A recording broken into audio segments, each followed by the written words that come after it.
В эфире программа «Новости IT». Сегодня в выпуске расскажем о последних технологических новинках, подробно разберем масштабное обновление поисковика Яндекс и узнаем, когда наконец ждать ремастера легендарнейший Warcraft 3.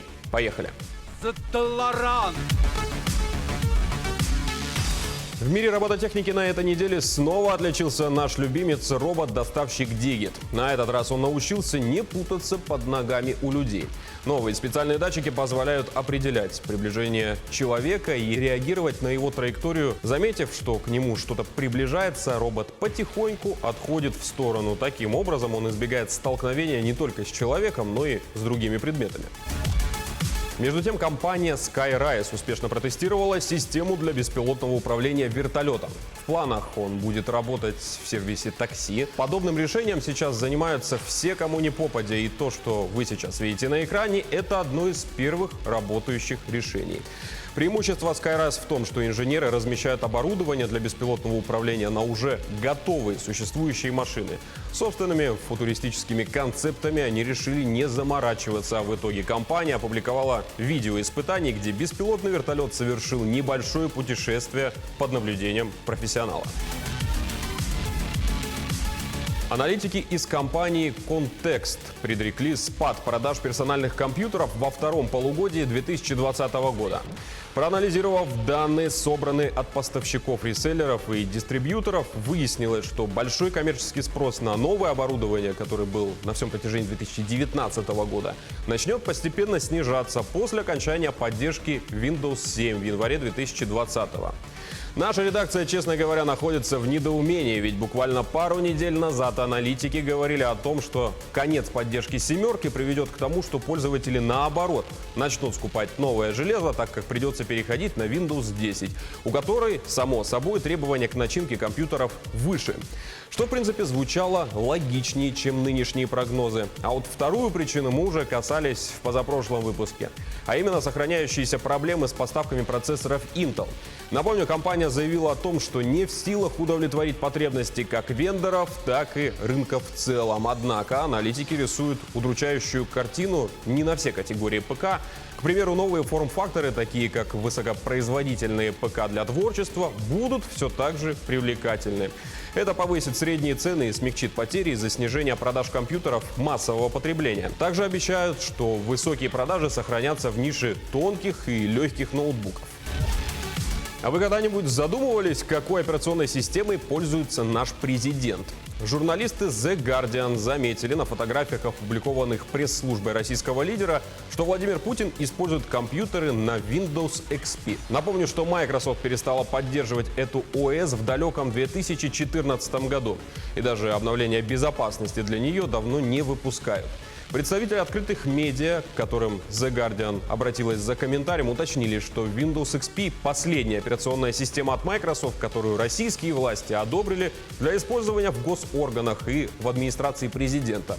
Вот уж кто точно не подвержен оковам маркетинга и не нуждается в постоянном обновлении железа. Лучший друг геймеров, компания NVIDIA с 16 по 19 декабря провела в китайском городе Суйчжоу конференцию, посвященную технологиям графических чипов. Ознакомившись со списком технологий, мы отобрали для вас парочку самых интересных и, на наш взгляд, перспективных технологий. Первая называется Orion. Это система на кристалле, созданная специально для беспилотных автомобилей и роботов. Также к ней идет программная платформа, которая поддерживает запуск десятка разных видов нейросетей и других алгоритмов. Примечательно то, что они могут работать, к примеру, в том же автомобиле все разом, одновременно. Следующая – это Tensor RT7. Новая версия платформы для работы на видеокартах машинного обучения. Она получила улучшенный компилятор, то есть сборщик программы, оптимизированный для работы в реальном времени. Тем самым чипам не нужно будет дополнительное время, чтобы отрендерить ту или иную комбинацию. Как и в случае с трассировкой лучей, все будет происходить здесь и сейчас. На месте не сидит и звуковой гигант, компания JBL. Она анонсировала беспроводные наушники Reflect Eternal. Примечательно то, что в обруч этих новых наушников встроена солнечная панель. По словам разработчиков, если использовать их в среднем 3,5 часа в день и находиться на улице 2,5 часа, то про зарядку наушников от сети можно будет вообще забыть. Звучит здорово, жаль только, что зимой, особенно у нас в Якутии, солнечный свет в дефиците. Рабочего прототипа компания пока не представила, но уже собрала нужное количество заявок на краудфандинге. И в JBL решили, раз такое дело, то не просто прототип, а поставки на потребительский рынок начнутся уже в октябре 2020 года. А премия за самый отчаянный на этой неделе поступок получила Рамблер. Российская Рамблер Групп грозилась судом на всеми любимую стриминговую платформу Twitch. Мол, площадка нарушает эксклюзивные права на трансляции английской премьер-лиги по футболу на территории России. Но нет, не это стало поводом для недоумения, практика распространенная. Трансляции принадлежат Рамблер, а пользователи Твича нарушают авторские права. Все верно. Непонятным стало требование российской компании выплатить за эти нарушения 180 миллиардов рублей. Они посчитали, сколько людей было на трансляциях, умножили их на количество неоформленных подписок, и вышла такая вот астрономическая сумма. А то, что были зрители, которые заходили и выходили меньше, чем за минуту, этого никто не посчитал. Выгоднее же взять цифры в пике. На этом рамблеровский сюр не закончился. По истечению одного дня они дали комментарий, что уже ведут переговоры с Твичом и готовится мировое соглашение. После этого журналисты связались с представителями стриминговой платформы. Те ответили, что да, переговоры ведутся, но о мировом соглашении слышат впервые. По итогу Twitch всего-навсего передали Рамблер инструменты для борьбы с пиратскими эфирами, и Рамблер отказались от судебного разбирательства. Также представители стримингового сервиса особо подчеркнули, что не станут выплачивать никаких финансовых компенсаций. Другой российский интернет-гигант Яндекс представил Вегу – большое поисковое обновление. Если в двух словах, то теперь он точнее и быстрее отвечает на запросы. Для тех, кто любит углубиться, направлений было 4. Первое – это повышение качества поиска. Яндекс научился составлять поисковую базу с помощью нейросетей. Они распределяют документы из базы по смысловым кластерам. Такой подход дает выигрыш во времени и вычислительных ресурсах, за счет высвобождения которых поисковую базу удалось таки увеличить аж вдвое. Теперь поиск находит даже страницы, которые могут потребоваться людям всего-навсего 1-2 раза в год. Второе – мгновенные ответы. В мобильном поиске появилась технология их предварительной загрузки или пререндеринг. Она угадывает, каким будет полный текст запроса в момент, когда человек только набирает первые слова. Технология позволяет сформировать результаты поиска заранее и мгновенно показывать их пользователю, когда он нажимает кнопку «Найти». Это экономит время, особенно при медленном интернете. Совсем уж новая фича – это экспертный поиск. Интернет-гигант внедрит новый алгоритм ранжирования и обзавелся ассессорами-экспертами. Каждый такой ассессор – профессионал в той или иной области. А их вердикты – это ключевой сигнал для обучения нового алгоритма. Также Яндекс запускает сервис Q, где ученые, профессионалы и просто разбирающиеся люди отвечают на вопросы пользователей. Оценки ассессоров-экспертов и объяснения от специалистов из Q позволят получить полный и понятный ответ даже на сложные вопросы. Выходит, что это некий такой аналог ответы Mail.ru. Переплюнет ли Яндекс мыльный форум, узнаем через несколько месяцев. И четвертое – гиперлокальность. Яндекс обновил сервисы «Районы услуги». В районе появились чаты, где также могут общаться жители одного и того же дома. А услуги научились показывать предложения услуг на карте.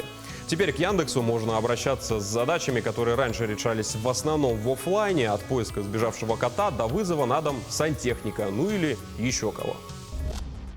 А между дел со своими глобальными обновлениями аналитический отдел Яндекса нашел таки время составить список самых популярных игровых запросов за 2019 год среди жителей России. Как пояснили представители компании в своем блоге, топы не сортировались по простому количеству запросов. Ведь в таком случае там доминировали бы темы, которые волнуют публику на протяжении многих лет. Поэтому ключевая метрика – это рост по сравнению с прошлым годом. Да и вообще составление топов – дело довольно трудоемкое, так что его начинают делать заранее. На первом месте оказался Metro Exodus. Постапокалиптичные шутеры от первого лица у нас в стране любят. Тем более масло в огонь подкинул заморский сериал «Чернобыль» с схожей тематикой. На втором и третьем местах многопользовательские Apex Legends и PUBG Lite. Немного не дотянул до бронзы ремастер второго «Резидента». Далее снова онлайновый, но уже экшен-РПГ Lost Ark. За ним расположился Call of Duty Modern Warfare, новый.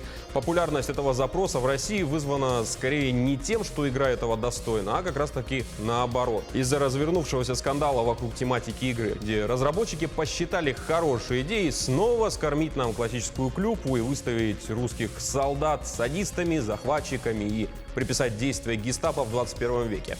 А американский солдат, как всегда, единственная надежда человечества на избавление от беспринципных захватчиков. На 7-й строчке топа поисковых запросов расположилась третья часть рисованного Borderlands.